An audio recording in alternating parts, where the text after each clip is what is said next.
안녕하세요. 영원한 자주국방 정확한 국방 소식 전해드리는 한국 국방 뉴스입니다. 구독, 좋아요, 알림 설정 후원 감사합니다.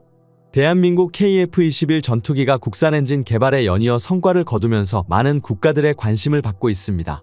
특히 이제 수출 협상이 끝나 실제 수출이 임박해진 국가도 있다는 소식인데요.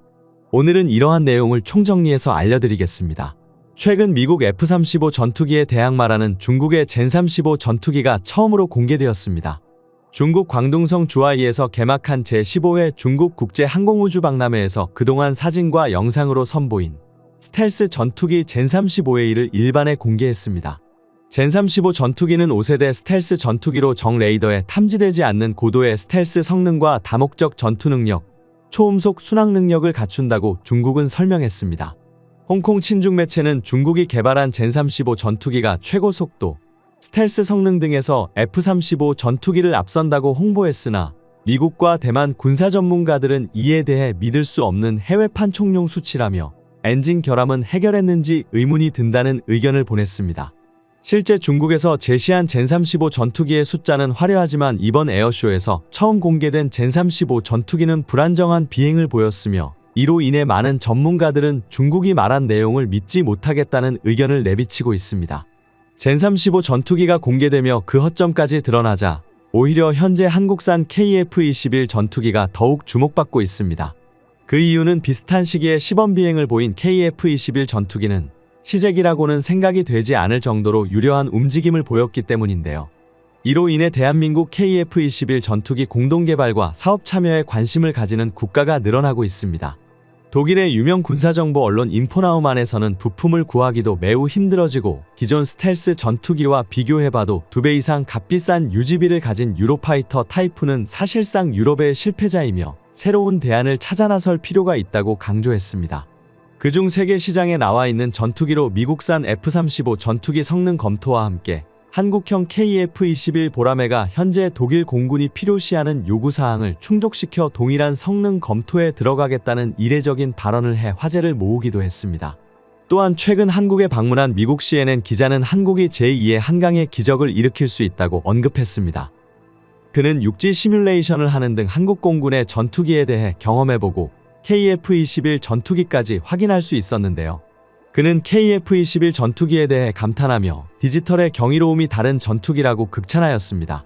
한국의 KF-21 전투기를 직접 경험해본 사람은 한국이 얼마나 대단한 전투기를 개발했는지 알 수 있을 것이라며 찬사를 보냈습니다. 현재 세계에는 대한민국 육군이 가진 K9 자주포와 레드백 등은 이미 명품 무기라는 소문이 났으나 아직 한국 공군의 저력은 널리 알려지지 않은 상태입니다. T-50 훈련기와 FA-50 전투기가 차차 수출됨에 따라 한국산 전투기에 방대한 관심이 쏟아지고 있지만 아직까지 완벽하게 실전 배치되지 않았기 때문에 몸을 사리고 있었던 것입니다. 하지만 시제기조차 안정성을 보이자 공동개발에 선뜻 관심을 비치는 국가들이 한국에게 손을 내밀고 있습니다. 다만 국내에서는 이미 인도네시아와 공동개발을 하다가 난감한 상황을 겪었기 때문에 공동개발에 관해 신중해야만 한다는 기조가 확산되고 있습니다. 실제로 인도네시아의 신뢰는 바닥에 떨어진 상태입니다. 다른 모든 국가들이 인도네시아가 한국과의 분담금 미지급 사태를 확인했고 인도네시아가 방산 무기를 구매할 땐 현찰을 지급하는 것을 조건으로 승인해주는 추세입니다. 또한 우크라이나 전쟁으로 인해 인도네시아는 러시아산 무기도 도입할 수 없는 상황입니다. 동남아시아 국가들은 러시아에서 가성비 좋은 무기를 주로 도입해왔기에 이에 큰 영향을 받고 있습니다. 기존 운영하던 러시아 무기들까지 부품 수급이 차단되며 무기 도입은 물론 가동률 문제도 터지고 있습니다. 이에 인도네시아는 한국과의 관계를 다시금 해결하고 싶어 합니다. 대한민국 항공방산이 빠르게 발전할 수 있었던 이유로 손꼽히는 것 중 하나가 바로 가동률과 가성비이기 때문입니다. KF-21 전투기가 기존 미국산 전투기들에 비해 A사 레이더 등의 핵심 기술 성능 면에서도 부족하지 않으면서도 값이 상대적으로 저렴하기 때문이라는 것입니다. 따라서 F-35 전투기의 공백을 메우거나 미국산 F-35 전투기의 문제점이 다른 기종에도 발생하게 될 경우에는 강력한 대안으로 KF-21 전투기가 떠오르고 있는 것입니다. 특히 일부 성능적 부분에 대해서는 한국산 KF-21 전투기가 F-35 전투기를 앞설 수 있는 상황입니다. 대표적으로 KF-21 전투기는 F-35 전투기에 비해 익면 하중이 적은 편입니다. 비행기 중량을 날개 면적으로 나눈 값인 익면 하중이 많아질수록 이착륙할 때 고속으로 움직여야 합니다. 그런데 익면 하중이 적다면 이착륙할 때 천천히 움직여도 안전한 비행이 가능해집니다. 또한 실속 속도도 느려질 수 있으며 이로 인해 해공 시간이 길어지고 상승한도 높아진다는 장점이 있습니다. 이 말은 KF-21 전투기가 F-35 전투기보다 더욱 유연성 있는 활동을 할 수 있다는 것입니다. 이러한 점을 고려했을 때 미국 F-35 전투기 공백을 메울 유력한 기체로 KF-21 전투기가 돌풍을 일으킨 것이 이해됩니다. 특히 한국산 전투기 파생형까지 개발이 확정되자 이에 적극적으로 향후 공동 개발을 하고 싶다고 제안하는 국가가 늘어나고 있습니다. 특히 9년대화가 절실한 UAE가 한국을 찾았습니다. 5세대 전투기가 절실했던 UAE는 미국 측에 F-35 전투기를 요청했으나 거절당했습니다. 당시 미국은 UAE 자국 내 중국산 장비를 사용하고 있기 때문에 기술 유출을 우려해 F-35 전투기 판매가 불가하다고 했고, 이에 UAE는 모든 중국산 장비 도입을 중단했습니다. 하지만 결국 F-35 전투기 도입은 불발되었는데요. 이로 인해 대한민국과의 전투기 공동 개발에 눈독을 들이게 된 것입니다. UAE는 과거부터 한국산 무기를 사용했기 때문에 한국 무기에 대한 신뢰도가 저변에 깔린 상태였으며 KF-21 프로젝트는 F-35 전투기의 훌륭한 대안이 될 수 있을 것이라고 생각했습니다. 다만 얼마 전 해외 군사매체 내셔널 인터레스트는 지난 4월 UAE 협동작전사령관 베이징을 방문한 이후로 UAE 공군이 J-20 도입에 대한 고민을 시작했다고 밝혔습니다. 하지만 해외 군사매체들 역시 UAE가 정말 중국 전투기를 사려고 하는 것은 아니라고 분석하고 있습니다. 그런데 이번 UAE의 행보가 실제로 효과를 보고 있는데요. 그동안 미국을 상대로 약한 소리만 내던 UAE가 정말 중국으로 방향을 트는 것은 아닌지 미국 입장에선 걱정이 들기 시작했고, 이는 한국과 미국이 만난 극비 회담에서 KF-21 전투기에 대한 UAE와의 수출에 대한 논의가 오갔던 겁니다. 미국은 아직 UAE를 완전히 신뢰하기 어렵기 때문에 F-35 전투기 수출은 불가하다고 판단하였습니다. 하지만 중국산 전투기를 사용하는 것보다 동맹국인 대한민국의 KF-21 프로젝트를 함께하는 것이 낫다고 여긴 것입니다. 이러한 상황에서 중국만큼은 웃지 못하고 있습니다. 자신만만하게 내놓았던 젠-35 전투기는 불안정한 비행으로 인해 세계에 비웃음을 당했습니다. 현재 중국은 과잉 생산으로 겨우 목표한 경제성장률을 맞추고 있지만 경제 상황이 좋지 않습니다. 그렇기 때문에 군사무기 홍보가 더욱 활발해진 것인데요. UAE라는 석유 부국이 자신들의 전투기를 구매한다고 해서 좋아하다가 알고 보니 자신들을 이용할 뿐이었다는 것을 깨닫고 충격을 받은 것입니다. 하지만 UAE 입장에서는 중국산 전투기가 정말 저렴했지만 성능면에서 너무나도 형편이 없는 종이 비행기라고 느꼈고, 결국 중국과 향후 협상은 진행되지 않을 것임을 확실히 선언한 것입니다. 실제로 최근 한국과 미국의 비공개 회담에서는 KF-21 전투기 수출 논의가 있었습니다. 미국 F-35 전투기 도입을 원했던 아랍에미리트에 한국산 전투기를 제공하기 위함이었죠. 미국 국방부의 국방안보 협력국 국장이 방한한 사실이 뒤늦게 알려졌습니다. 이는 한화에어로스페이스 및 카이와의 비밀 회담을 위한 것이었는데요. 보도에 따르면 양국은 이 자리에서 FA-50 KF-21 전투기를 포함한 한국산 무기 수출 방안에 대한 논의를 진행했다고 합니다. 그런데 이번 회담이 알려지자 오히려 중국에서 즉각적인 반응을 해오며 난리가 났습니다. 미국 방부 국장은 회담이 끝난 후 소셜미디어 링크드인을 통해 한국이 대외 군사 판매를 할 경우 소통을 더 강화할 것이며 동맹국의 방위 산업을 지원하겠다고 밝혔습니다. 이는 미국과의 시너지를 통해 중동 지역에 수출을 확대할 것이라는 뜻입니다. 실로 UAE와의 협력이 가까워졌습니다. 그런데 유럽에서 역시 한국과 손을 잡고 싶어하는 국가가 있습니다. 바로 스웨덴입니다.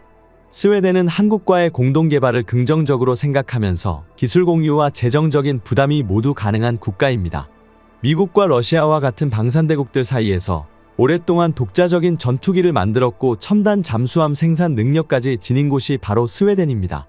스웨덴의 인구는 1000만 명에 불과하지만 전투기 역사를 선도했던 국가인 만큼 기술적 기반이 탄탄하며 오랜 기간 군수산업 육성을 주력했던 국가입니다.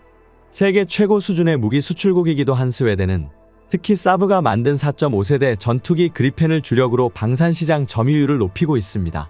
그리펜은 가성비도 좋지만 다목적성과 완성도도 높다는 평가를 받고 있으며, 많은 전문가들이 한국산 KF-21 전투기와 그리펜의 경쟁체제를 예상하기도 했습니다. 만약 스웨덴과 협력하게 된다면 현재 명성을 떨치는 그리펜과 떠오르는 태양인 KF-21 전투기의 기술력 합쳐져 세계의 파란을 일으킬 것으로 보입니다. 현재 6세대 전투기를 개발하는 유럽의 2개 그룹은 GCAP 프로젝트를 진행하는 영국, 이탈리아, 일본과 FCAS 프로젝트를 진행하는 프랑스, 독일, 스페인으로 나뉩니다. 그런데 이들 모두 스웨덴의 참여를 간절히 원할 만큼 스웨덴의 기술력에는 힘이 있습니다. 스웨덴은 6세대 전투기 공동 개발에 관심이 없다며 유럽 국가를 뿌리쳤지만 결국 스웨덴의 선택지가 대한민국이라는 사실이 밝혀지자 세계 많은 군사 전문가들이 경악하고 있습니다. 스웨덴의 정찰사업본부장은 20년이 넘는 기간 한국 방위산업과 협력하였기 때문에 한국에 대한 신뢰도가 매우 높다며 향후 협업을 진행하게 된다면 기술 이전을 넘어 디지털 운용 환경 등의 노하우까지 공유하고 싶다고 밝혔습니다. 한국과 스웨덴은 실제로 오랜 기간 긴밀히 협업해왔는데 최근 한국 KF-21 전투기가 놀라운 성과를 거두자 스웨덴은 한국과의 협력이 실효성 높은 성과를 가져올 것이라고 확신한 것입니다. 방산 관계자들은 그동안 스웨덴과 한국은 방산 분야에서 유기적인 협력을 진행해왔으며 서로 힘을 합친다면 놀라운 시너지가 날 것이라고 언급했습니다. 스웨덴 고위 관계자는 현재 한국과 스웨덴의 관계에 확실한 것은 양국의 협력이 강화될 것이라는 점과 한국의 군사 방산에 대해 스웨덴은 깊은 신뢰를 가지고 있다는 것, 그리고 군사 레이더, 잠수함, 전투기 등의 사업 분야에서 대한민국과 긴밀한 협력을 시작했다고 언급했습니다. 이를 두고 일각에서는 KF-21 6세대 사업이 포함되어 있을 것이라고 확신하고 있습니다. 군사 전문가들은 현재 6세대 전투기 개발은 요구 조건이 서로 다른 미 공군과 해군, 그리고 중국과 러시아를 제외하고 다국적 협력 사업으로 진행되고 있다고 했습니다. 다국적 협력은 개발 비용을 나누고 서유럽적 규모의 경제를 이루기 위해 할 수 있는 선택인데 신뢰성과 기술력이 없는 국가가 아닌 전투기 기반을 닦아온 스웨덴이라면 분명히 큰 시너지가 날 것이라고 했습니다. 영국과 일본 등 많은 국가들이 6세대 독자 개발을 중단했는데 이는 차세대 전투기가 요구하는 성능이 엄청나고 그에 따른 개발비가 비싸 혼자 개발하기엔 벅차기 때문이라고 했습니다. KF-21 전투기는 이미 유무인 복합전투 비행체계 능력을 80% 이상 확보한 것으로 밝혀졌습니다. 오는 2040년에는 완전한 스텔스 능력을 기반으로 6세대 유무인 전투기로 진화할 계획을 세우고 있는데요. 이에 분담금을 내는 수준이 아니라 개발비를 포함해 탄탄한 기술을 가진 나라라면 큰 도움이 될 것이 분명합니다. 대한민국은 공동개발을 진행할 때 더욱 계약 세부 사항에 신경을 쓰고 독소 조항을 넣어 이번 인도네시아와 같은 일은 없어야 할 것입니다. 올해 초 있었던 KF-21 기술 유출 사건에 대해 최근 인도네시아 사정에 밝은 한 외교 소식통은 수사 결과 카이에 파견된 인도네시아 연구원이 불법을 저지른 것으로 드러나면 당연히 사법 처리를 해야 하지만 우리 측의 처리가 조금 더 매끄럽지 못한 것이 아쉽다는 평가를 내놓았습니다. 우리 방산 기술을 보호하는 것도 매우 중요하지만 첨단 무기를 공동 개발할 정도로 깊은 관계에 국가와 관련한 보안 이슈가 발생했다면 조용하고 신속하게 처리할 필요가 있다는 것입니다. 최근 보안 이슈가 신속하게 해결되지 않으면서 인니와의 방산 협력 부분에서 각종 리스크가 커지고 있다는 점을 지적했습니다. 보안 유출 사건에 대한 수사가 장기화됨에 따라 인니 측과 공동개발 기본 합의서 및 비용 분담 합의서 개정이 난항을 겪고 있는 것으로 알려졌습니다. 한인이 관계에 미묘한 기류가 감지되며 우려된다는 의견이 나오고 있는데 프라보어 신임 인니 대통령이 취임 전후 미국, 프랑스, 일본, 중국 등 주요국을 잇따라 순방했음에도 한국을 방문하지 않은 것은 한국에 대해 불만을 우회적으로 표출한 것이 아니냐는 것입니다. 하지만 이러한 지적과 달리 우리 국민들의 감정은 굉장히 부정적인 상황입니다. 인도네시아가 한국 방산의 마중물 역할을 해온 것은 사실이지만 제대로 된 분담금 납부가 이루어지지 않은 것은 물론이고 대한민국 자주국방에 중추가 될 KF-21 전투기 기술을 유출한 것은 중대한 사안이라는 것입니다. 특히 인도네시아의 뻔뻔한 행보를 본다면 인도네시아의 행동을 덮고 협력을 이어가야 한다는 해당 전문가의 말이 이해되지 않는데요. 한국의 자주국방과 기술보안 문제에 대해 안이하게 생각하는 것은 아닌지 되돌아봐야 할 것 같습니다. 실로 대한민국 방산 기술력은 높아지고 있습니다. 이는 세계적으로도 유례없는 속도이며 빠르게 성장하는 기술력에 대한 보완체계는 굉장히 중요한 사안인데요. 그렇기에 우리 기술 유출에 낌새가 보인다면 이는 강경한 대응을 하는 것이 옳습니다. 세계 최고의 군수 기술력을 가진 미국만 보더라도 얼마나 깐깐하게 기술 보완을 추구하는지 알 수 있습니다. 그런데 대한민국은 KF-21 전투기를 활용한 새로운 기술까지 등장시키며 전 세계의 주목을 받고 있기에 대한민국 군사기술력 발전과 안보를 위해 기술 보완을 더욱 강화시켜야만 합니다. 한국은 빠르게 기술력을 높였고 KF-21 전투기의 핵심 기술을 모두 쥐고 있기 때문에 대한민국은 자금력만 받쳐준다면 독자 개발까지도 가능한 상황입니다. 현재 KF-21 전투기는 빠르게 실전기체 조립이 되고 있으며 다시 한번 전투기 성능을 테스트하고 성능이 조금 부족했던 부분에 대해 업그레이드 개발을 진행하고 있는 중이라고 볼 수 있습니다. 대한민국이 보람의 개발 계획을 시작한 지 약 15년 만에 우리 한국 연구진이 이 단계를 이루어냈다는 것이 정말 엄청난 쾌거이며 우리 대한민국의 KF-21 전투기는 훈련용 전투기가 아닌 긴급 상황에 적 전투기를 격추시키기 위한 실전 전투용으로 출격 가능한 전투기를 완성하고 있는 것입니다. 한국의 개발 속도는 모든 국가들이 놀랄 정도로 빨랐습니다. KF-21 전투기 개발 계획이 기존 예상보다 3년 가까이 일찍 성공한 가운데 미국 로키드 마틴의 F-35 전투기는 도입 전부터 논란이 많았던 미국산 항전 부품 단가 문제가 터지고 사소한 결함들도 하나둘 나오며 도입국들은 미국산 전투기의 신뢰성에 물음표를 던지고 있는 상황입니다. 이 와중에 미국 정부는 로키드 마틴이 주도하는 미 방산 기업들의 대규모 로비로 인하여 해외로 수출하는 항공부품 단가를 말도 안 되게 올리겠다는 법안을 통과시키며 논란을 일으켰습니다. 특히 이러한 미국의 행보가 동맹국조차 고려하지 않는다는 의견이 많은데요. 트럼프 전 대통령이 이번 대선에서 당선되면서 원래도 값비싼 미국산 항전 부품의 단가가 더욱 오르진 않을까 많은 전투기 도입국들은 걱정하고 있습니다. 다행히 한국의 경우 전투기 부품 가격 인상에 대응하기 위한 다른 대체 방안들이 속속 등장하고 있습니다. 최근 20년 동안 우리 한국의 영공을 든든하게 치며 주었던 F-15K와 F-16 전투기에 들어가는 추가적인 부품들 중 일부는 이미 미국 방산기업의 단합으로 인해 가격이 천정부지로 치솟고 있다는 소식이 전해졌습니다. 그렇기 때문에 최근에는 KF-21 전투기의 부품 생산 거점들을 무려 3배 이상 증설시켜야 한다는 군사 전문가들의 의견이 힘을 얻고 있습니다. 다른 의견으로는 아예 미국산 대신 주력 전술기 전부를 KF-21 전투기로 대체한다면 오히려 과거보다 항공 유지비를 훨씬 저렴하게 사용하여 공군 전력을 운영할 수 있다는 말이 나오고 있는 것이죠. 곧 실전 전투에 투입하기 위해 양산이 진행될 KF-21 전투기가 KF-21 개량 사업과 동시에 전투기 항전 장비 국산화를 추진한다면 그동안 우리가 하지 못했던 규모의 경제를 통해 저렴한 예산으로 전투기를 개량하면서 우리 공군 전투 가동률을 최대한 끌어올릴 수 있다는 것이 한국항공우주산업 측의 주장입니다. 이는 실제 수치가 근거되고 있습니다.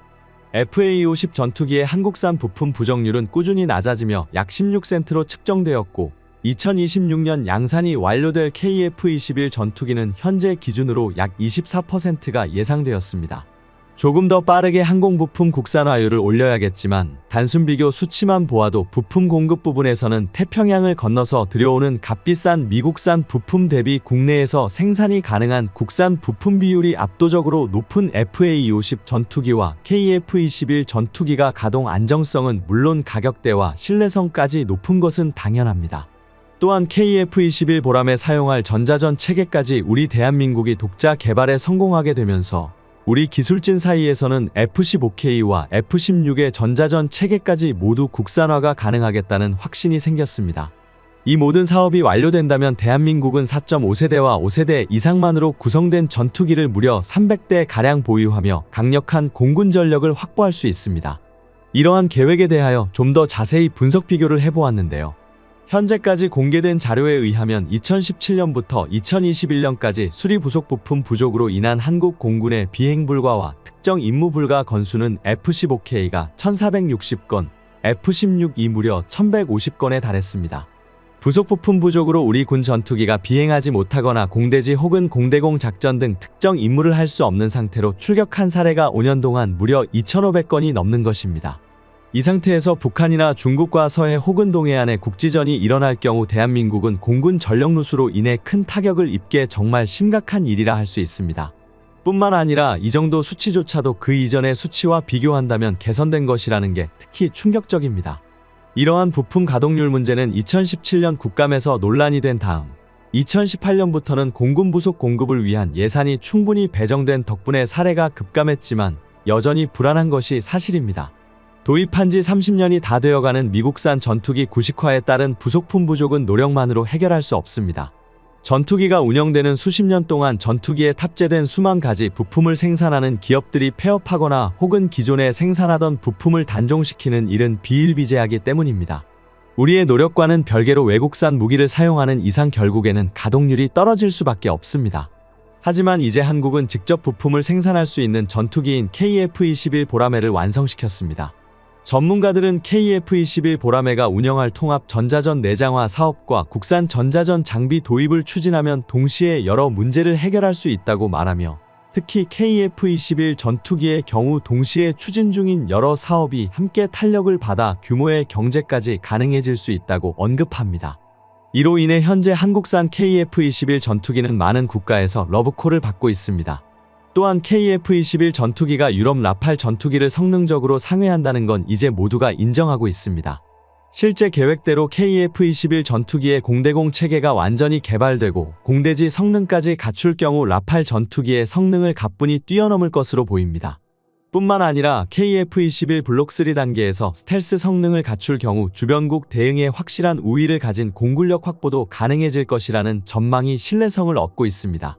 KF-21 전투기 개발 사업은 그간 우려도 많았지만 한국은 실전 기체 생산 준비를 순조롭게 진행하며 우리 손으로 완벽한 전투기 개발을 진행하고 있습니다.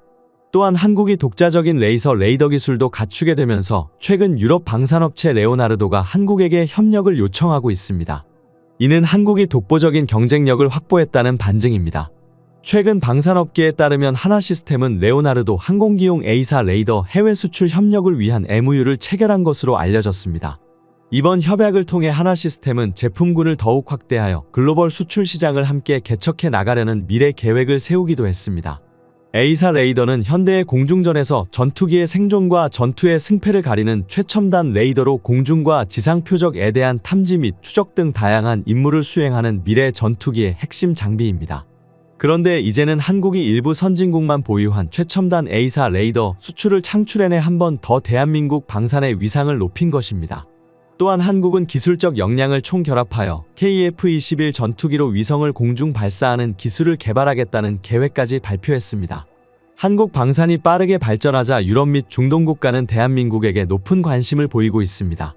한국 방산산업은 잠재적 가능성과 현재의 안전보장 환경을 고려하면 이 분야의 결정적인 요소는 기술 이전과 공급 보증의 중요성이라는 루마니아의 국방부 보도 자료를 인용하며, 한국이 폴란드와 탄탄한 관계를 맺었던 것과 같이 루마니아와 긴밀한 관계를 이루어 나갈 것이라고 밝혔습니다.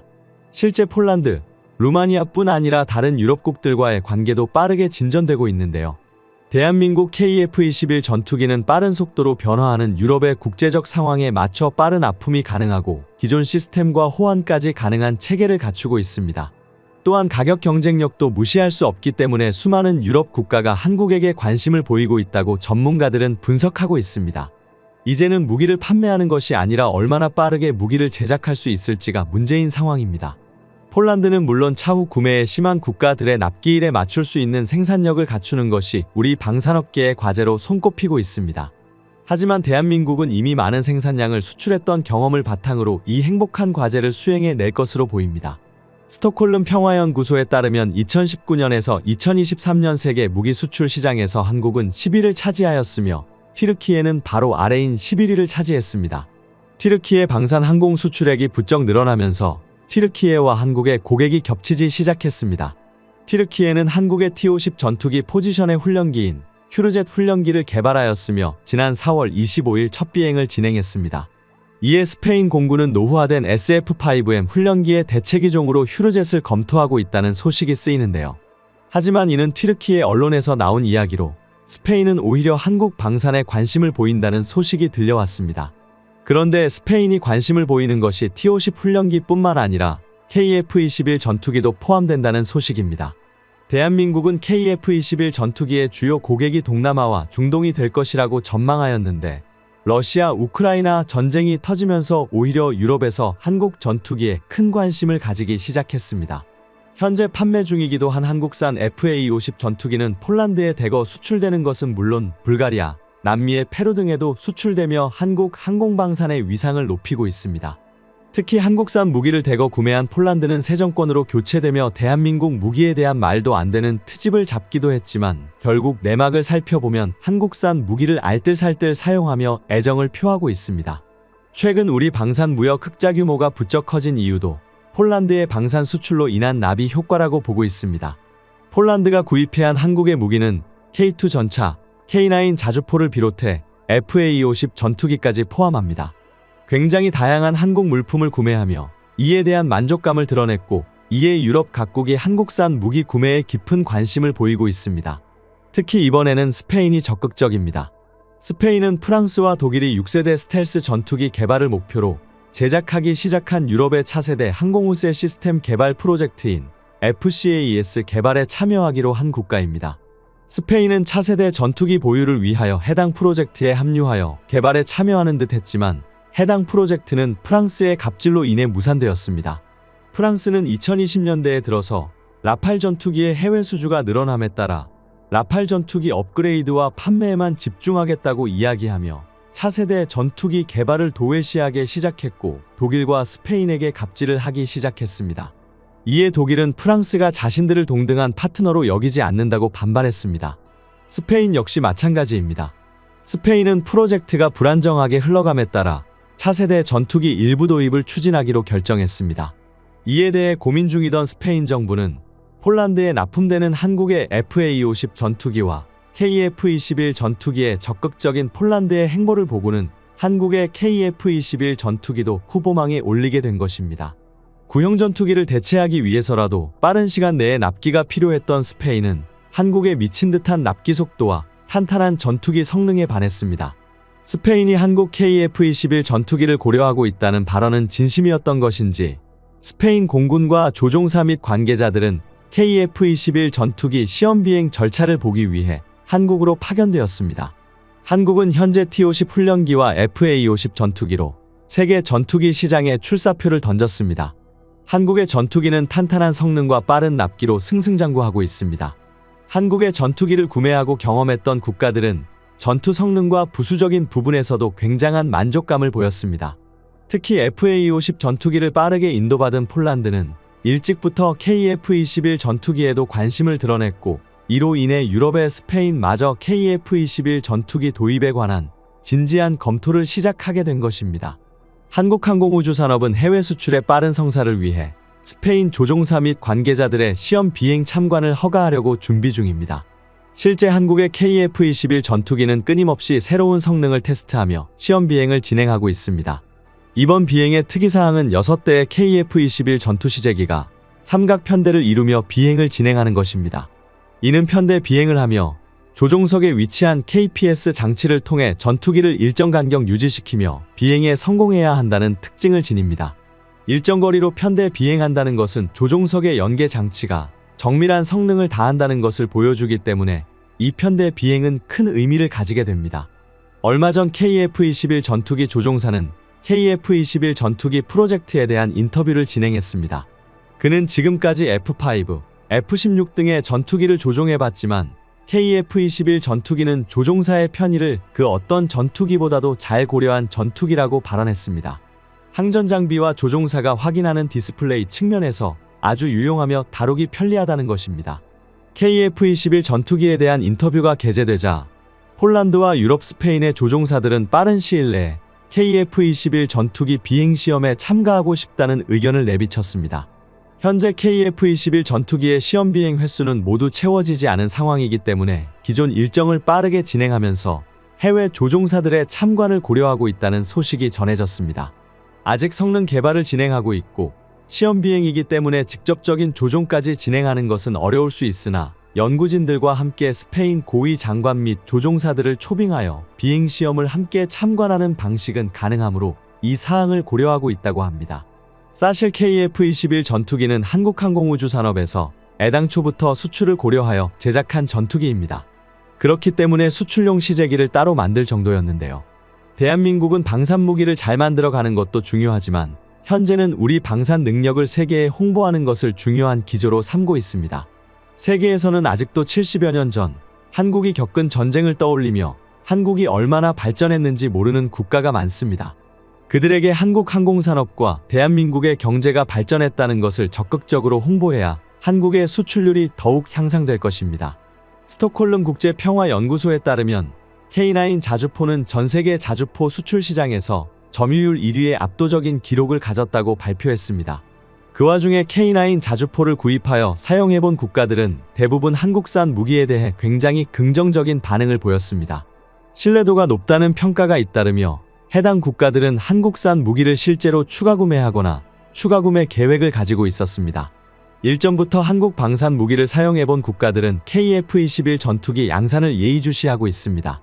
만약 이들이 한국산 전투기 구매에 적극적으로 나서게 된다면 KF-21 전투기를 도입하는 한국 공군은 물론이고 한국산 무기를 도입하는 국가들의 전투력 모두 비약적으로 향상될 것이라는 전망이 줄을 이루고 있습니다.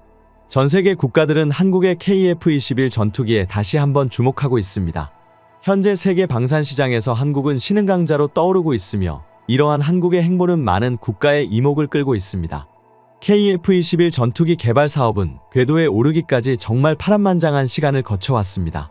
사업 진행 과정에서 무수한 반대 의견과 함께 타당성 검토 통과 부분에서도 난관이 있었으며 핵심 기술 확보와 예산 문제로 수차례 위기를 맞았었습니다.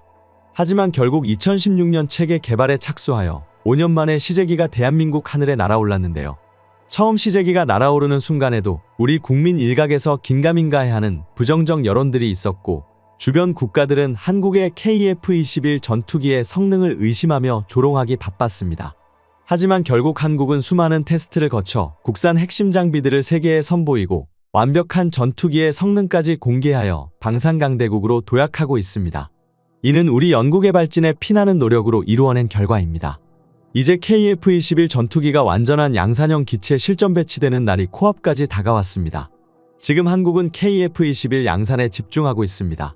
KF-21 전투기의 원활한 양산을 위해 기존 비행 일정을 빠르게 소화해내고 있습니다. 또한 기존 KF-21 전투기를 제작하면서 가장 우려했던 KF-21 편대 비행 연동장치인 항전장비 시스템과 비행 제어 시스템들이 무장 탑재 실전 시험에서도 원활히 진행하고 있다는 것을 리을확인하였습니다. 국내 연구진들은 항공체계에서 가장 중요한 것은 기체의 신뢰성이라며 반복적인 이륙 시험의 중요성을 계속해 강조했습니다. 우리 연구진들이 이 부분에 대한 개발을 더욱 고민한 이유는 그만큼 높은 기술력을 요구하는 까다로운 작업이기 때문입니다. KF-21 전투기는 5세대급에 굉장히 가까우며 블록2를 통해 실제 5세대급 전투기로의 진화를 얘기하고 있습니다. 우리 연구진들은 KF-21 전투기에 대한 철저한 계획으로 원활하게 KF-21 블록1의 성능 시험을 완료하고 있고 2030년 블록3 스텔스기까지 순탄하게 진행될 것을 예상하고 있습니다. 최근 영국 파이낸셜 타임즈는 한국 최대 방산기업인 한화에어로스페이스가 정부와 함께 전투기 엔진 개발에 나섰다며 이는 한국 방산업계의 밸류체인을 한층 끌어올리는 동시에 자주국 박력을 높이기 위한 행보라고 보도했습니다. 또한 이로 인해 한국이 세계 7대 전투기 강국 반열에 오른다는 특집 보도를 진행했습니다. 또한 미국 국제방산무기 동향연구소는 한국이 사거리 1500km 이상 발사가 가능한 미사일 탑재용 고속추진관 기술을 개발하고 다수의 적전투기를 상대하는 멀티시스템이나 다기능 편대비행 통합체계인 K링크와 첨단 부품에 대한 생산 제조 능력까지 모두 확보하게 된다면 한국만의 독자적인 기술로 KF-21 전투기를 5세대는 물론 6세대까지 업그레이드하는 것은 충분하다는 것이었습니다. 한국은 근미래의 6세대급에 가까운 진화가 가능해질 것이라고 전망하며 이제 세계에서 네 번째로 꼽히는 5세대 스텔스 전투기 보유국이 될 것이라고 말했습니다. 영국과 미국을 비롯한 많은 외신들은 현재 최초의 한국산 초음속 전투기 양산 개발에 놀라움을 표시하고 있습니다. 그런데 더욱 놀라운 것은 한국 엔진 개발 상황이었습니다. 한화에어로스페이스 경남 창원 제1사업장 엔진 연소 시운전실, 시험실 안투명한 유리창 너머로 공중에 매달린 엔진을 점화하자 굉음과 함께 뒤편에서 푸른 화염이 일직선으로 뿜어나왔습니다. 엔진 시운전실은 각종 엔진 성능을 실험하기에 최적화되어 있으며 우리의 염원인 항공엔진 국산화의 목표를 도달하기에 적합한 환경을 제공합니다. 한화에어로와 두산에너빌리티가 합작하여 엔진 개발을 진행하기 시작하자 이제는 그에 대한 성과가 차츰 보이면서 이제는 KF-21 보람의 전투기에 들어갈 엔진 부품마저도 성과를 보이기 시작했다는 점이 대한민국이 과거와는 다르게 최첨단 기술력을 놀라울 정도로 뛰어나게 활용하고 있다는 것을 세계에 보여준 것이죠. 그러던 와중 한국을 항공기술 강대국 반열에 올려줄 가장 필수적인 엔진 개발에 대한 성과가 나고 있다는 소식이 들려왔습니다. 현재 항공 엔진을 자체 기술로 개발할 수 있는 국가는 6개국 미만입니다. 많은 국가들이 높은 수출 통제를 통해 항공 엔진 기술을 보호하고 있습니다. 한국의 KF-21 수리온 헬기 등에도 외국산 엔진이 탑재되는데 아무리 한국 기술로 만든 동체라도 엔진이 없으면 무용지물이기에 이를 수출할 때는 반드시 엔진 생산국의 허가를 받아야 하는 등의 어려움이 따릅니다. 그렇기에 한국의 엔진 개발은 특히나 주목받고 있습니다. 현재 정부는 국방과학연구소 중심으로 출력 15,000파운드급 이상의 항공엔진 개발을 위한 개념 연구를 진행하고 있습니다. 이 사업에 한화에어로스페이스와 두산에너빌리티는 각각 항공엔진 개념 설계안과 개발 전략을 제출하였는데 양사는 KF-21 전투기에 탑재된 미국 제너럴 일렉트릭의 F414 엔진을 기반으로 신규 엔진 모델을 제시했습니다. 그런데 한국산 엔진의 시제 모델 설계를 살펴본다면 F414 엔진에 비해 출력과 연료 소모율이 무려 10에서 15%까지 늘어났다는 것을 알 수 있습니다. 대한민국의 국산 엔진 개발 의지는 확고한데요. 엔진 개발 경험이 많은 해외 유수 기업과 국제 공동 개발을 진행한다면 개발 시간이 단축될 수는 있지만 국내 기술 축적 수준은 독자 개발 대비 낮아지고 개발된 엔진에 대한 지식 재산권을 온전히 획득할 수 없기 때문에 전투기 동체는 공동 개발을 진행하더라도 엔진에 대해서는 확고한 독자 개발 의지를 표명하고 있습니다. 현재 국산 전투기 개발이 최초 논의된 시점부터 체계 개발에 착수하기까지 무려 17년이라는 시간이 걸렸습니다. 사업 타당성을 기관에서 7번 이상 검토를 거치는 등 어려움이 많았지만 결국 국산 전투기를 개발해냈다는 사실이 우리 기술진에게 자신감이 되어 돌아왔습니다. 그렇기 때문에 실로 순조로운 엔진 개발이 진행되고 있음을 알 수 있습니다. 특히 이 사업에 참여한 한화에어로스페이스와 두산에너빌리티는 모두 높은 기술력을 가진 업체입니다. 한화에어로스페이스는 현재 KF-21 전투기에 탑재되는 F414 엔진을 라이선스 생산하고 있으며 세계 3대 글로벌 엔진사의 주요 부품 공급사로 유명합니다. 이러한 글로벌 메이저 업체와 파트너십을 맺는 항공엔진 관련 업체는 일본 IHI, 독일 MTU 등 극히 일부에 불과합니다. 그만큼 엔진에 대한 역량을 갖추고 있다고 볼 수 있습니다. 두산에너빌리티는 가스터빈 엔진에 있어서 한국 유일이자 전 세계에서 6번째로 설계 기술을 보유하고 있는 업체입니다. 미국 제너럴 일렉트릭, 일본 미쓰비시 파워, 독일 지멘스 등에 이어 2019년 두산에너빌리티가 발전용 대형 가스터빈 국산화에 성공했습니다. 발전용 가스터빈과 항공기용 가스터빈은 모두 공기를 압축하고 연료를 연소시켜 고온의 가스를 발생시키며 이 고온의 가스를 이용해 터빈을 돌려 기계적 에너지를 생성하는 원리로 작동합니다. 특히나 1500도가 넘는 배기가스의 열을 견딜 소재를 만드는 것이 항공용이나 발전용 가스터빈 핵심이라고 할 수 있는데요. 비행체의 추진력을 얻기 위한 초고온, 초고압 환경에서도 엔진의 변형 없이 유지되어야 하기 때문에 구성품 소재 개발은 매우 중요합니다. 두산에너빌리티 송용진 부사장의 언급에 따르면 항공용 터빈은 지상뿐 아니라 높은 하늘에서도 빠른 속도 변화가 있기 때문에 블레이드 사이즈는 작아도 기술적으로 더 어려운 부분이 있을 수 있는데 그러나 제작부에서 평가하는 요소들은 같고 특수 소재를 많이 다뤄본 두산의 경우 충분히 도전할 만한 역량이 있다라고 했죠. 일례로 두산은 항공용 엔진이 요구하는 섭씨 1500도 정도의 고열인 터빈 입고 온도를 견딜 수 있는 설계와 제작 역량을 지니고 있는데요. 1500도는 금속이 녹는 점을 넘어서는 가혹한 환경인데 온도가 높을수록 고난도의 냉각 설계와 소재, 기술력이 필요로 합니다. 그러나 두산은 이미 섭씨 1680도 고온 환경을 극복하는 연소기와 터빈기기 설계 그리고 냉각 기술을 확보하고 있죠. 이게 얼마나 대단한 거냐 하면 한화에어로스페이스마저 1800켈빈, 즉 섭씨 1527도 TIT 기술력을 2029년까지 개발 완료로 하는 것을 목표로 하고 있습니다. 특히 한화에어로 역시 가장 어렵게 생각하는 것이 바로 고온을 견디는 소재를 개발하는 것입니다. 터빈 작동 환경이 1600도라고 할 때 약 1000도 정도는 소재 기술이, 나머지 600도는 냉각 기술과 코팅 기술이 담당하게 되는데요. 회전제이기 때문에 높은 피로에서 도 견뎌야 하고 복잡한 형태를 만들어야 하며 냉각을 위해 홀 가공돼야 합니다. 특히 두산은 고온 시험 관련 크리프 시험기를 국내 최대 규모로 200대 이상 보유하고 있으며 이를 통해 장시간 시험 데이터를 많이 확보하고 있는데 현재 19년에 걸쳐 연속 시험 중인 장비도 있습니다. 특히나 터빈 온도 1680도까지 견딜 수 있는 역량은 독일 지멘스와 미국 지이보다 높은 수치라고 할 수 있는데요.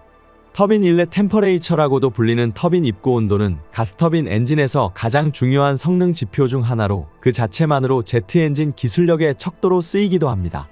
괜히 국가연이 두산을 끼고 엔진을 개발하는 것이 아니죠. 최근 ADD에서 진행된 한국형 엔진 개발 사업 설명에서도 두산과 한화의 프리젠테이션 결과 두산의 설계 능력 그리고 한화의 생산 능력이 각각 높은 점수를 받았습니다. 여기서 중요한 점은 두산과 한화의 경쟁 구조가 아니라 두 자랑스러운 업체들은 모두 한국형 엔진 개발에 협력업체로 나서게 된다는 것이죠. 사실 생산 측면에서는 두산이 핵심 중간재 역할을 할 수밖에 없어 한화와 두산의 협력은 한국산 엔진을 더욱 명품으로 만들어줄 것입니다. 현재 한국이 목표로 하고 있는 KF-21 전투기의 국산 엔진 최대 출력은 약 44,000파운드로 중국산 엔진을 순식간에 초라하게 만들어버리는 놀랍도록 강력한 추력을 자랑합니다. 특히 KF-21 전투기 블록2가 고도의 열탐지 레이더 기술에 노출되지 않기 위한 다양한 스텔스 기술이 고안되고 있으며 그중 하나의 방법으로 엔진 배기노즐부에는 한국형 스텔스 엔진 기술을 적용한다고 밝혔죠. 한국형 스텔스 기술로 인해 엔진 온도 하락과 저피탐 성능을 획기적으로 끌어올릴 수 있으며 일반적인 원형 노즐에 비해 일정 간격으로 여러 개 돌출된 형상을 가진 스텔스 형상을 전격 채용하였습니다. 국산 제트 엔진을 시험 이전 한화에어로가 아닌 한국항공우주산업 역시도 기존 KF-21 보람의 전투기에 탑재하던 미국산 F414 터보팬 엔진의 성능을 뛰어넘을 수 있는 5세대 초음속 전투기 엔진 실증 비행을 시험하겠다는 언급을 공식적으로 발표해 화제를 모았습니다. 이처럼 최근 KF-21 전투기가 본격적으로 국산 엔진 가동과 시연을 시작했는데요. KF-21 전투기의 전투기 엔진 지상 시험은 향후 2년간 반복 시험을 목표로 하고 있습니다. 고도와 비행거리, 이륙 증량 등을 점차 늘려가는 방식으로 안정성을 가장 우선으로 두고 진행될 예정입니다. 4만 파운드급 추력은 프랑스의 라팔 전투기 엔진과 유럽연합의 유로파이터 타이푼보다도 훨씬 강하다고 볼 수 있는데 이러한 놀라운 성능의 전투기 엔진을 한국은 다가오는 2030년까지 개발해내는 것을 목표로 하고 있습니다. 현재 한국은 세계 4순위의 가스터빈 엔진 기술 보유국이며 이러한 가스터빈 엔진 기술력을 토대로 삼아 미국과 유럽연합 등 보편적인 제트 엔진에 적용되는 터빈 기술력을 대한민국이 독자적으로 직접 보유하는 것을 중점적으로 고려하고 있습니다. 이러한 목표를 위해 1차적으로는 한국산 무인기에 엔진을 탑재해 비행시험을 진행하고 있는데요. 그 첫 번째는 소형 무인기였으며 차츰 대형 무인기와 스텔스 무인 전투기로 확대될 것이며 종국에는 한국산 KF-21 전투기에 국산 엔진을 장착할 것으로 보입니다. 실제 대한민국 항공방산이 빠른 수준으로 성장하자 미국에서도 놀라움을 감추지 못했습니다. 다만 이러한 한국의 빠른 성장으로 인해 미국의 부품 공급 역시 원활하지 않을 가능성을 배제할 수 없습니다. 미국과의 거래에서 우리가 의리되지 않기 위해서는 더욱 우리 자신의 기술력을 갈고 닦을 수밖에 없는 상황입니다. 그중 전투기 엔진은 대한민국 자주국방을 위해 반드시 개발해야 하는 필수 과제이며 모든 나라와의 거래에서 동등한 협상 테이블 혹은 우리가 우위를 가지는 협상 테이블에 앉기 위해 반드시 필요합니다. 더욱 그 중요성이 높아진 국산 전투기 엔진 개발은 단순한 기술 향상을 넘어 한국 방위산업의 자립과 향후 전투기 세대 교체를 고려하여 빠르게 개발이 진행되어야 합니다. 이러한 전투기 엔진 개발 사업은 단순한 기술 개발을 넘어 경제적 파급 효과 또한 막대합니다. 보람의 전투기의 경우 쌍발 엔진으로 구성되어 엔진 개발 및 유지 비용이 대당 120억 원 이상에 달할 것으로 예상하며 자체 개발 성공 시 수입 대체 효과만 아니라 수출 경쟁력에서도 큰 강점이 될 전망입니다. KF-21 전투기는 현재 순조로운 양산 과정 중이며 오는 2026년부터 20대를 순차적으로 인도할 예정인데요. 2015년 프로젝트 독자 개발 선언 이후 9년 만에 이루어진 성과로 대한민국 방위산업 역사에 새로운 장을 열었다고 평가받고 있습니다. KF-21 양산이 확정된 이후 한국항공우주산업은 가상현실, 증강현실, 혼합현실 기술을 적극 도입하여 스마트 정비 및 교육 시스템을 개발하고 있습니다. 이번 에어쇼에서는 KF-21의 전자식 기술규범과 메타버스 기반 원격 지원 체험 공간을 마련하여 KF-21 보람의 후속 지원 능력을 과시했습니다. 특히 KF-21 전투기의 시스템은 전통적인 교본과 달리 복잡한 정비 절차와 시스템 구조를 쉽게 전달할 수 있는 최첨단 디지털 기업입니다. 부위별 보고를 통해 항공기 내부 부품을 자세히 살펴보는 체험이 가능하며 이러한 기술 덕분에 KF-21을 해외에서도 원격으로 정비할 수 있습니다. 더 이상 한국으로 항공기를 이송할 필요 없이 원격으로 유지보수를 수행할 수 있어 효율성이 크게 높아질 전망입니다. 이는 방산 수출에서도 필수적인 기술로 폴란드와 같은 FA50도 입국도 큰 관심을 보이고 있습니다. 항공기체 개발은 세계 각국의 염원입니다. 특히 항공기 엔진 개발은 중요하게 다루어지는데요.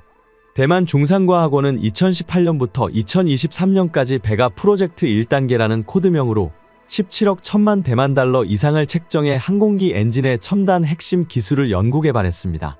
5년 연구개발 과정의 2단계는 2029년까지 계획되어 있었으며 국방부가 위빙우스타 1단조 및 기타 12개 핵심 엔진 기술을 위해 열간 단조 등 개량형 F-124 엔진의 연구개발을 시도했습니다. 하지만 대만의 항공기 핵심 기술은 모두 미국 기술이며 국산 전투기가 없는 상황에서 미국 측의 동의 없이 성급하게 프로젝트 연구개발을 시작할 경우 위험 부담이 크다는 이유로 결국 차세대 전투기 및 국산 엔진 개발을 완전히 중단했습니다. 하지만 대한민국은 놀라운 속도로 발전을 이어가고 있는 상황입니다. 심지어 보라매 개발 과정에서 외신의 가장 큰 주목을 받는 분야는 바로 엔진입니다. 대한민국이 독자 전투기 엔진 개발에 나서겠다고 선포한 지 불과 1년도 채 지나지 않아 성과가 나타나고 있기 때문인데요. 한화에어로스페이스는 24,000파운드급의 초고성능 엔진을 개발하여 KF-21 블록3 뿐만 아니라 차세대 전투기에 공급할 계획입니다. 전투기 관련 기술이 폐쇄적으로 관리되는 점과 대만의 전투기 엔진 개발 포기 사례를 보면 우리가 얼마나 어려운 길을 가고 있는 것인지 알 수 있습니다. 한국이 수많은 리스크와 개발 비용 외에도 우리가 엔진 자립을 포기할 수 없었던 데엔 몇 가지 경제적, 군사적인 전략이 숨어 있습니다. 우선 우리가 전투기 엔진 개발에 성공한다면 성능 측면에서의 향상은 물론 다양한 경제적 이익이 뒤따르기 때문입니다. 새로운 엔진의 출력은 현재보다 증가하여 최대 18,000에서 2만 파운드 급으로 예상되고 있습니다. 이 경우 전투기의 속도, 기동성, 항속거리, 무기 탑재 능력 등이 모두 늘어나게 됩니다. 이는 다양한 전술 상황에서 더 유연하게 대응할 수 있으며 작전 범위와 효과를 확대하는 중요한 효과도 얻을 수 있습니다.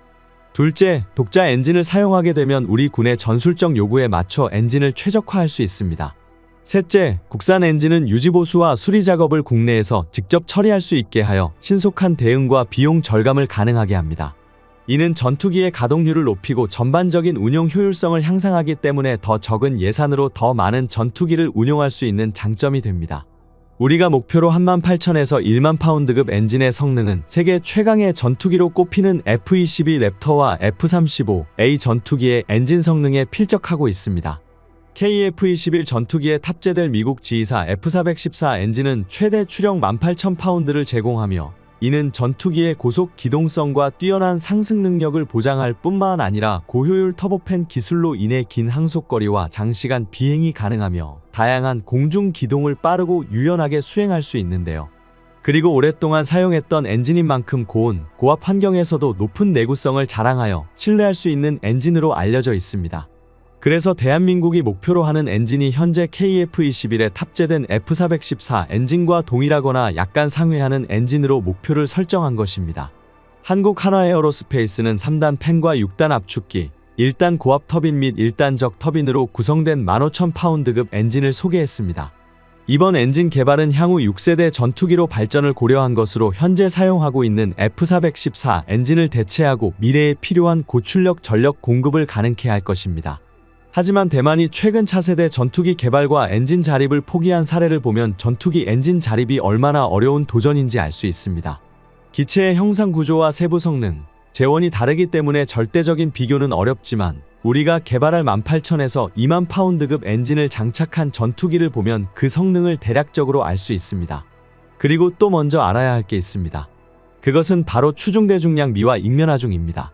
먼저 전투기의 추중대중량미는 엔진의 추력대 중량 비율을 나타내는 단어인데 이는 전투기 성능의 중요한 지표 중 하나입니다. 추중비가 높을수록 전투기는 더 빠르게 가속하고 더 날렵하게 기동할 수 있습니다. 예를 들어 추중비가 1 이상인 전투기는 수직으로 상승할 수 있습니다. 더 쉽게 말해 추정비가 매우 중요한 요소라고 평가할 수 있는데요. 높은 추중비는 전투기가 적의 공격을 회피하거나 신속히 대응할 수 있는 능력을 제공하며 공중전에서의 우위를 점하는 데 중요한 역할을 합니다. 또한 전투기가 더 많은 무기와 연료를 탑재하고도 기동성을 유지할 수 있게 하여 작전 범위와 지속 시간을 확장하는 데 기여합니다. KF-21과 유사한 엔진을 장착한 F-18 슈퍼 호넷의 엔진은 최대 22,000파운드의 추력을 제공합니다. 이 전투기의 공모 중량은 약 31,811파운드이며 최대 이륙 중량은 66,000파운드입니다. 공허 중량 상태에서의 추중비는 약 0.935로 계산되는데요. 슈퍼호넷은 높은 추력과 뛰어난 기동성을 제공하며 다양한 무기 시스템을 탑재할 수 있는 다목적 전투기입니다. 슈퍼호넷의 엔진은 고온, 고압 환경에서의 높은 내구성을 자랑하며 긴 항속거리와 장시간 비행이 가능합니다. 이와 더불어 세계 최강의 멀티롤 전투기로 불리는 F-35의 라이트닝 또는 프렛 앤 휘트니 엔진을 탑재하고 있으며 이 엔진은 최대 33,000파운드의 추력을 제공합니다. F-21 랩터는 5세대 스텔스 전투기로 단일 엔진으로 매우 높은 추력을 제공하며 전투기의 고속 기동성과 뛰어난 상승 능력을 보장합니다. 한국은 이러한 엔진 기술을 표방하여 더욱 높은 성능의 엔진을 개발해내는 것이 목표입니다. 전투기 엔진 개발의 성공은 이런 눈앞에 가시적이고 단기적인 효과 외에도 국제 방산 시장의 경쟁력도 크게 끌어올릴 것입니다. 이는 KF-21의 수출이 더 자유로워지며 수출 협상이 쉬워진다는 것을 의미하게 되는데요. 수출 제한이 사라지면 한국은 KF-21 전투기를 보다 다양한 국가에 수출할 수 있습니다. 또한 엔진 자체 생산뿐만 아니라 부품 공급망의 국산화로 인해 생산과 유지보수 비용도 절감되는데 이를 통해 KF-21의 가격 경쟁력을 높이며 국제시장에서 더욱 매력적인 선택지가 될 수 있습니다. 또한 국산 엔진은 KF-21 전투기가 5세대, 6세대에 이르는 전투기로 개량될 수 있는 잠재력을 제공합니다. LIG-X1과 한화에어로스페이스가 공급하는 무장과 엔진은 국산화된 기술로 개발되었으며 이는 자주국방의 중요한 밑거름이 될 것입니다. 국산화된 부품의 유지보수는 국내 엔지니어가 신속하게 처리할 수 있어 외산 부품 의존 시 발생하는 공백 없이 안정적인 전력 운용이 가능합니다. 항공 엔진의 독자 개발은 국산 군용기의 완성과 운영의 독립을 의미하며 이는 국제적 의존도를 줄이고 자주국방을 실현하는 결정적 계기가 됩니다. 국방과학연구소는 단계적 엔진 기술 개발을 통해 18,000파운드 엔진 설계를 완료한다는 계획과 올해 안에 가오리의 스텔스 무인 전투기에 국산 엔진을 장착하여 생산을 마칠 것으로 알려졌습니다. 이렇게 한국항공우주산업은 그들의 노력과 연구를 통해 차세대 전술체계를 구축하고 전 세계 항공전에 대한 경쟁력을 향상시켜 나갈 것입니다. 또한 이러한 국산 엔진 개발 성공으로 인해 한국산 KF-21 보라매는 완벽한 스텔스 전투기로 도약할 수 있을 것입니다. 지금까지 한국 국방 뉴스 시청해주셔서 감사합니다. 구독, 좋아요, 알림 설정 해두시면 언제나 좋은 소식 전해드리겠습니다. 즐거운 하루 보내세요.